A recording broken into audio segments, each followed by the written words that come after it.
Part 1. You will hear a conversation between a representative of an insurance company and a person who wishes to apply for life insurance. First, you have some time to look at questions 1 to 5.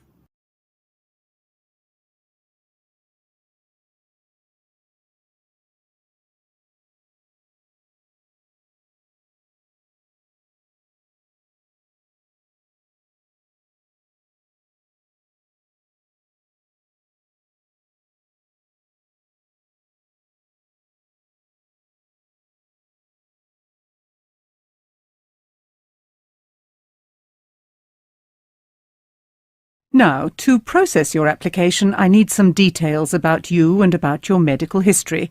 Could you tell me your name, please? Yes, my name is Rowlands. That's Rowlands. George Rowlands. Thank you. And your address, Mr. Rowlands? I live in Strathfield, at 52 Green Street. The postcode for Strathfield is 2135.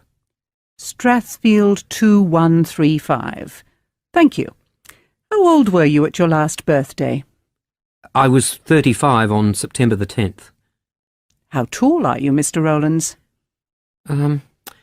I think I'm about 170 or 175 centimetres tall. Let's say 1 metre 75. And is your current weight your normal weight? Oh, yes. My weight doesn't change much. I suppose I'm lucky, really. I've never had to worry about putting on weight. I'm always about the same, around 80 kilos. Fine. Are you married at the moment, Mr. Rowlands? Actually, that's one of the reasons I wanted to sort out some insurance. I'm planning to get married quite soon. I guess when you settle down, you start to think of things like that. Yes, we often find people take out life insurance when some major change happens in their lives, like getting married or changing their job. Before you hear the rest of the conversation, you have some time to look at questions 6 to 10.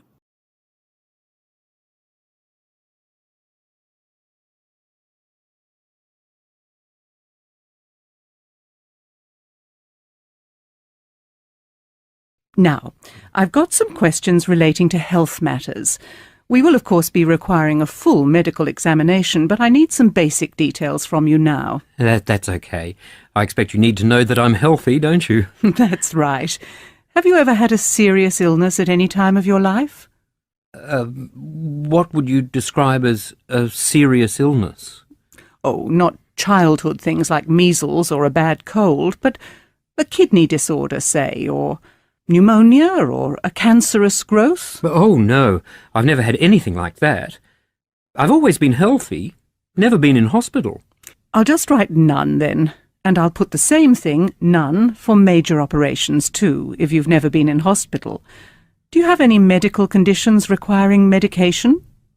No, not really. I take aspirin for a headache at times, but that's all. Oh, I guess you had better mention hay fever. I get bad hay fever in the early summer, and I take antihistamines then. Yes, I'd better note down hay fever. Now, what about your parents? It's usually relevant to a person's medical history. Can you tell me if your parents are still alive? My mother is still living, and she's healthy. But my father was killed last year in a car accident. Oh, I'm very sorry to hear that. It must have been a shock to you. Yes, it was a bad time for the whole family. He had just retired from his job and was looking forward to doing all sorts of things. He was only 67. It's terrible the way these things happen, isn't it? I've just got one last question, Mr. Rowlands. Do you smoke? No, I don't smoke now. I used to, but I gave it up about 5 years ago. Well, I think that's all for now. Thank you, Mr. Rowlands. We'll let you know the date and time of your appointment for the medical checkup, and after that we can finalise your application. Thank you very much. I'll wait to hear from you. That is the end of Part 1. You now have half a minute to check your answers.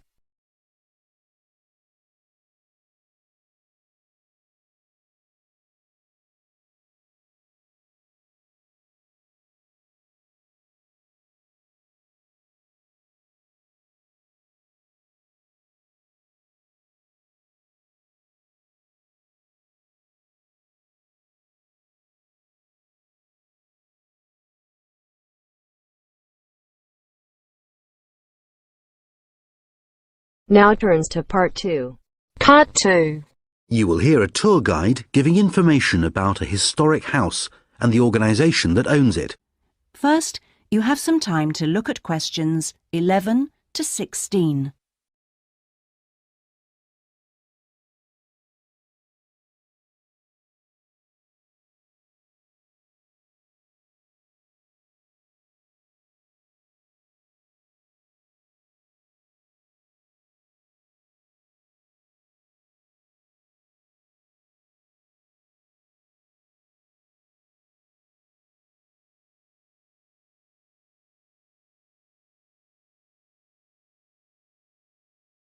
As you know, Holloway Estate is one of the few surviving estates in this area that still retains many of the farming features of the past. Let me quickly explain where you can find some of the key attractions. If you take a look on your map, we are now standing at the foot of the steps to the manor house. Can everyone see it marked with an arrow? Don't forget, this is our meeting point for when we leave. So, directly behind us is the fountain.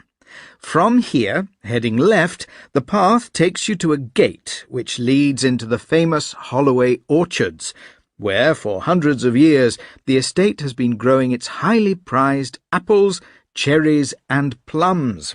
Incidentally, if you fancy trying them, a range of delicious Holloway jams and preserves are available in the gift shop. Speaking of which, the gift shop is to the right of the main house. If you go through the gate, the left-hand path takes you to the apiary, that's to say, the beehives, where Holloway honey has been collected for more than 250 years. And yes, before anyone asks, you can also buy Holloway honey.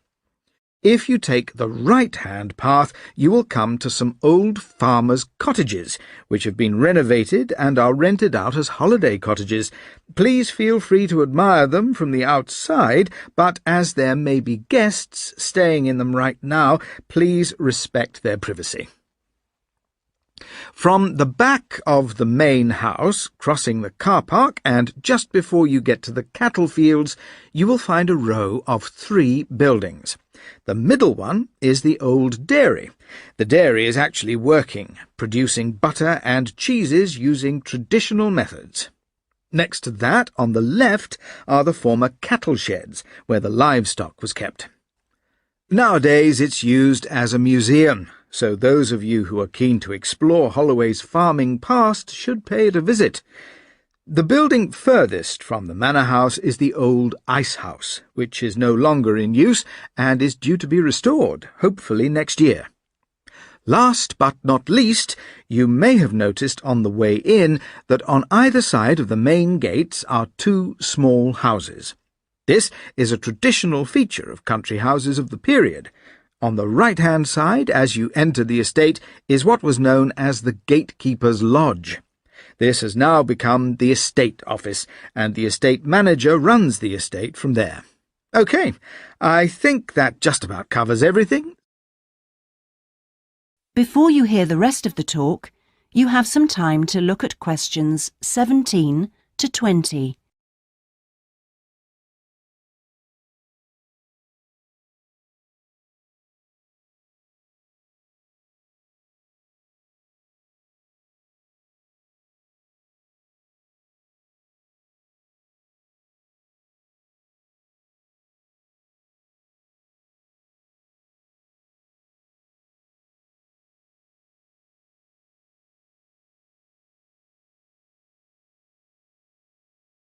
OK, everyone, before we begin the tour of the manor house, I'd like to take a few minutes to tell you about the organisation that now owns the estate, and for which I work, the National Trust.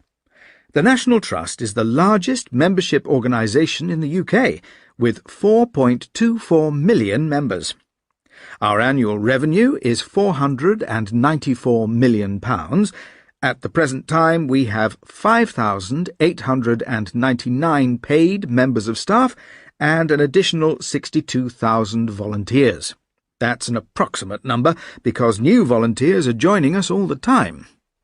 The Trust owns about 350 heritage properties. Many of these are large country houses that the owners donated to us because they could no longer afford to maintain them. The Trust also owns gardens and industrial monuments. The Trust's sources of income include membership subscriptions, entrance fees, donations, and revenue from the gift shops and restaurants within our properties, with much of the money raised being invested back in the preservation of the properties themselves. And, of course, this is the principal purpose of the National Trust, the conservation and protection of historical places and spaces, with a view to making them available to the public. As well as owning stately homes and houses associated with famous people, the National Trust has gradually extended its collection of art, and it also owns valuable books, clothing, furniture, ceramics, and all kinds of unusual objects. Now, if you would like to join the National Trust, I have the forms here, or you can visit our website and join online. You'll get unlimited access to hundreds of wonderful days out across the country. Lifetime membership costs £1,555, but most members join for a year at a time. Individual membership is currently £64 annually, but it's cheaper to join with your partner or another family member, as it'll be £108 for 2 people living at the same address. For a family of 4, 2 adults and 2 children, a year's membership costs £114. It's a great gift for a birthday or other special event. There are lots of benefits to being a member. As well as free parking at all our locations, you receive a National Trust handbook full of information to help you plan your visits. And if you pay by direct debit, you'll receive a free pair of binoculars. Oh, I almost forgot. All members receive a free copy of the National Trust magazine, sent to you by post 3 times a year. The end of Part 2. You now have half a minute to check your answers.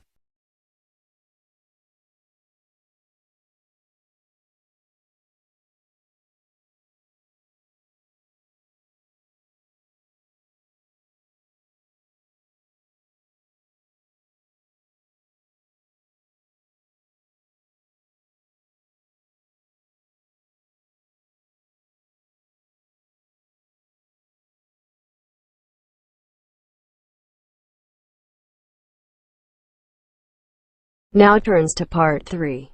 Part 3. You will hear 2 students talking to their professor about the Science and Technology Festival they attended.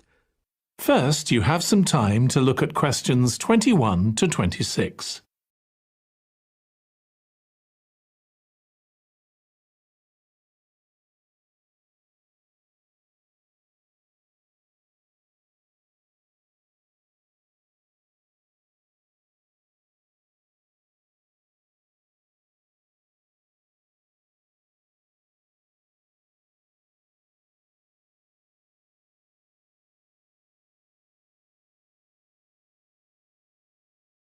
Hi, Dylan.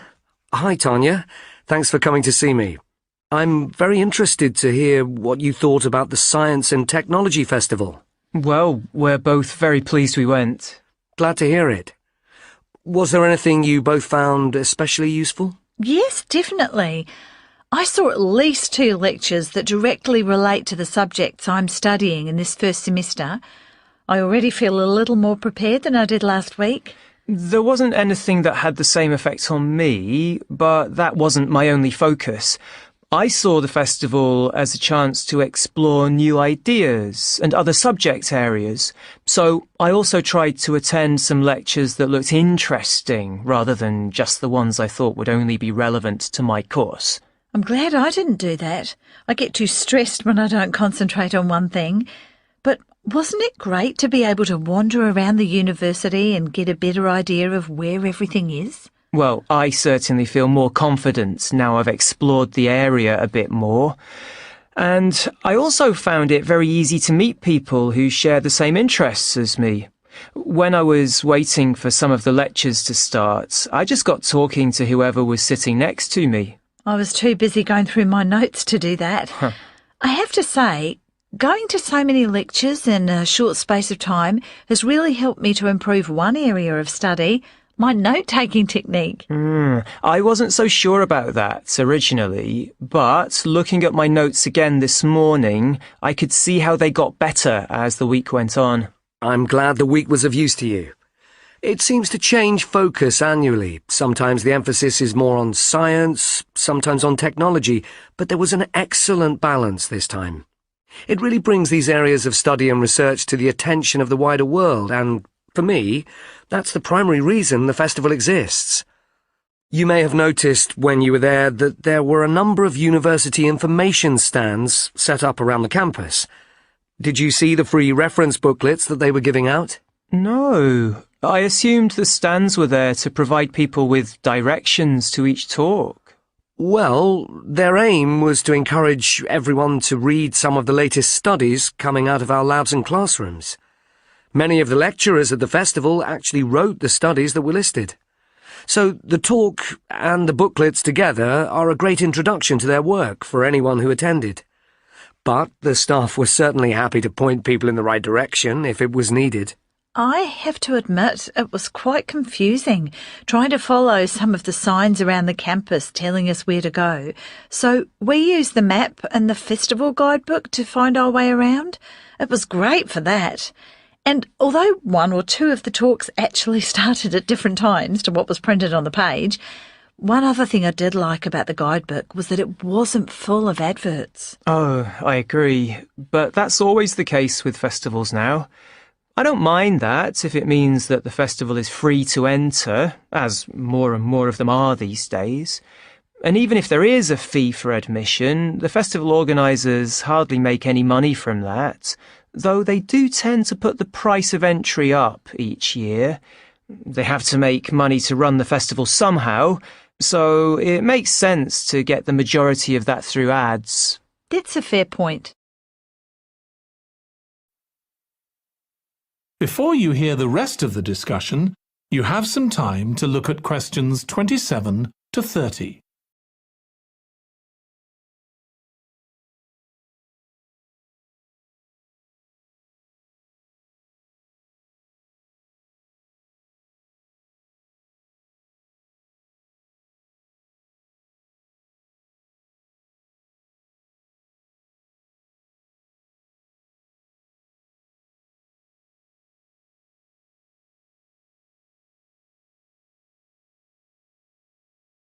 So what next?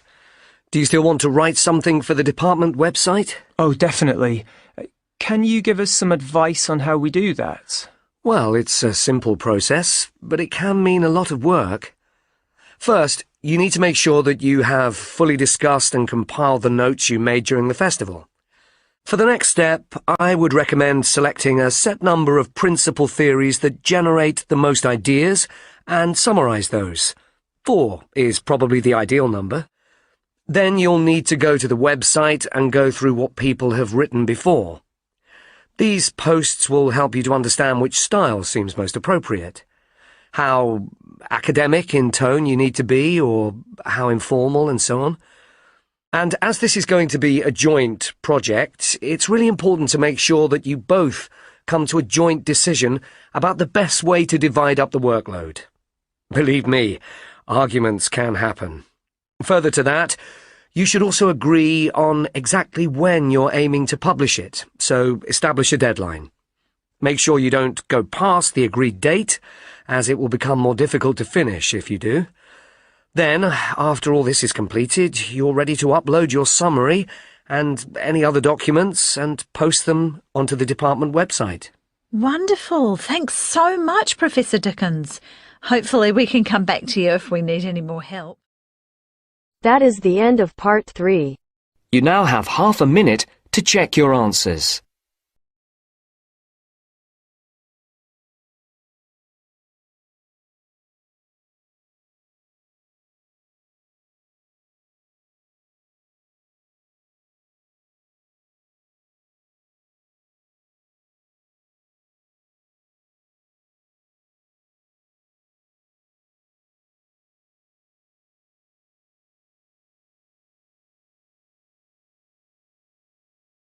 Now turns to part 4. Part 4. You will hear part of a lecture about the history of locks. First, you have some time to look at questions 31 to 40.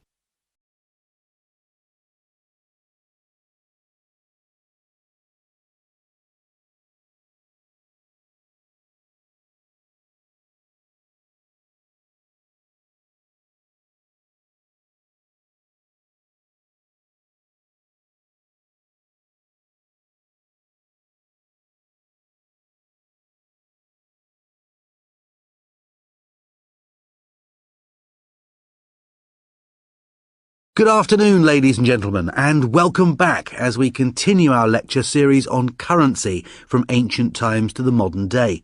For today's talk, we're going to discuss a need that emerged from an age-old negative side to human nature. When wealth is portable, particularly when it can be easily compressed into thousands of individual items of coinage, it inevitably becomes more attractive to a certain group of people. Even in ancient times, the wealthy, people of status, traders and so on, realised that to discourage thieves, their money would need to be either hidden or protected, and to do that they had a choice. They could either keep their riches safe by keeping them in temples, which were guarded 24 hours a day, or they could find a way to store their assets somewhere closer to home, where access was more convenient. And so the ancient Egyptians came up with a locking device. This was a mechanism similar to what is known today as a deadbolt that required the insertion of a key. The key operated a series of pins and allowed a long metal bolt to be withdrawn from its locking position, which in turn gave the owner access to their valuables. How long ago did this happen? We're a little vague on this, but definitely at some point later than 4000 BC. Since the Egyptians wanted their locks to be very strong, these locks suffered from one notable problem: their size. Some of the bigger examples we have found are over 1/2 metre long and weigh around 30 kilos. The Romans later adapted these Egyptian locks to make them more functional and available for use in regular homes. They took the Egyptians' designs, made them smaller, and added their own inspired invention, one that enabled them to create a more sophisticated locking system: steel springs. One negative side effect they did suffer from was that by using a spring instead of a bolt, it was relatively easy for a particularly dedicated and powerful thief to damage or remove the lock using brute force. However, the Roman locking mechanisms made it difficult to actually force the lock open, thanks to their precise construction. For their time, it's hard not to be impressed by such technology. The examples we have talked about so far are key-based locks, but next I'd like to look at a variation on this, the combination lock. The combination lock is the basis of many modern safes. As we will see, the combination lock shares many features of those used by the Egyptians and Romans. For the purposes of this explanation, I'll begin by looking at a combination padlock, which is easy to grasp. One of the most important aspects of any locking system is protecting the lock itself. In the case of the padlock, there's a secure outer casing to protect the delicate lock mechanism inside. This casing is usually constructed from a hard metal such as brass. Having this strong outer casing prevents a potential thief from simply breaking the padlock with a tool such as a hammer. The main movable part of the lock, the part which opens and closes, is a strong bar often made of reinforced or galvanized steel. As you can see, the bar is curved, almost U-shaped, but much longer on one side. At the end of this longer side is a metal spring, which is pushed down when the padlock is locked. So how is a combination lock unlocked? The metal bar has 4 pins on it, which prevent it from being opened. However, each of the pins can be released by moving a combination dial. These are circular and numbered from 0 to 9. Move all the dials into the correct position and the spring is released, forcing the lock to open. Now, that is a very simple combination lock. The lock of a safe, on the other hand... That is the end of part 4. You now have half a minute to check your answers.